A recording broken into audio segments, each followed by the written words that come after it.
Price is determined by market. മാർക്കറ്റാണ് price തീരുമാനിക്കുന്നത് അല്ലേ? Absolute bullshit. മാർക്കറ്റ് അല്ല പ്രൈസ് തീരുമാനിക്കുന്നത്, മാർക്കറ്റർ. മാർക്കറ്റ് ചെയ്യാൻ അറിയുന്നവനാണ് പ്രൈസ് തീരുമാനിക്കുന്നത്, മാർക്കറ്റ് അല്ല. അങ്ങനെയാണെങ്കിൽ ഈ സാധനത്തിന് ഈ മാർക്കറ്റിൽ മുഴുവൻ ഒറ്റ വിലയായിരിക്കണമായിരുന്നു.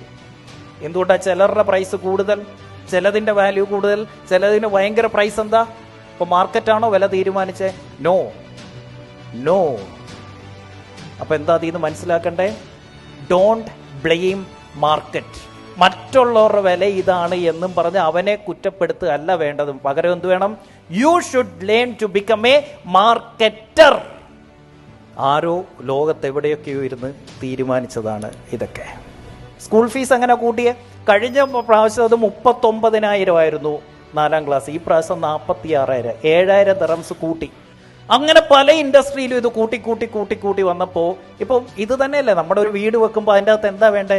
അത്യാവശ്യം 4 ചെയർ വേണം, കാര്യങ്ങളൊക്കെ വേണം. ഇന്ന് എന്തൊക്കെ മാൻഡേറ്ററി ആക്കി മാറ്റി. കിച്ചൺ കബോർഡ് ഇല്ലാത്ത ഒരു വീട് പാലുകാച്ച് നമുക്ക് ചിന്തിക്കാൻ പറ്റത്തില്ല. സോഫ ഇല്ലാത്ത വീട്ടിൽ അയ്യേ ഇവിടെ ഒന്നും ഇല്ലയോ? ഡൈനിങ് ടേബിൾ ഇല്ലെങ്കിൽ തീർന്ന്. കട്ടിലില്ലെങ്കിൽ അവർ പൊട്ടി നിൽക്കുക, ഒന്നും ഇല്ല അവരുടെ കൈ, ആകെ പെട്ട് നിൽക്കുക. ഇവരിങ്ങനെ ഒരു നോംസ് ഉണ്ടാക്കിയെടുത്തു. എന്ത്? ഇതൊന്നും ഇല്ലെങ്കിൽ ഇവൻ പൊട്ടി. ഇതെല്ലാം ഉണ്ടെങ്കിലോ കാറില്ലല്ലോ. ഇങ്ങനെ ഇവൻ ഇത് കയറ്റി കൊണ്ടുവന്നപ്പോൾ ഇവന് മനസ്സിലായി എല്ലാവരുടെയും കയ്യിലൊന്നും റെഡി ക്യാഷ് ഇല്ല എടുത്തു തരാൻ. ഇവൻ ഈ ഐഡിയ ആർക്ക് വിറ്റു? ബാങ്കുകാർക്ക് വിറ്റു. അവനോട് എന്തോ പറഞ്ഞ്, കാറ് ലോൺ കൊടുക്കുക കേട്ടോ, എഡ്യൂക്കേഷൻ ലോൺ കൊടുക്കുക കേട്ടോ, വീടിന് ലോൺ കൊടുക്കുക കേട്ടോ, ബാക്കിയൊക്കെ ഞങ്ങൾ സെറ്റായിട്ടുണ്ട്, പക്ഷേ അവരുടെ ഈ പൈസ ഇല്ല, കൂടെ നിൽക്കാമെങ്കിൽ നമുക്ക് 2 കൂട്ടർക്കും രക്ഷപ്പെടാം. ഇന്ന് എന്തിനാ ലോൺ ഇല്ലാത്ത? എടാ ഈ ലോകത്ത് ഇതിനേക്കാൾ വലിയ നെറികേട് വേറെ ഉണ്ടോ? കല്യാണം കഴിക്കാൻ ലോൺ തരുന്നു. ചാകാൻ വിഷം മേടിക്കാൻ ലോൺ എടുക്കുന്നതിന് തുല്യമല്ലയോടാ അത്? കല്യാണത്തിന് ലോൺ തരുന്നെന്ന്.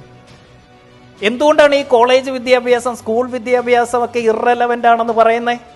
ഇവന്മാരൊന്നും ഇവിടെ പഠിച്ചാൽ രക്ഷപ്പെടത്തില്ലെന്ന് പറയുന്നത് എന്തുകൊണ്ടാ? ഈ സ്കൂളിലും കോളേജിലും ഒന്നും മുജീവിക്കുക. Now also no one is teaching about how to make money. കാശുണ്ടാക്കാൻ ആരും പഠിപ്പിക്കുന്നില്ല.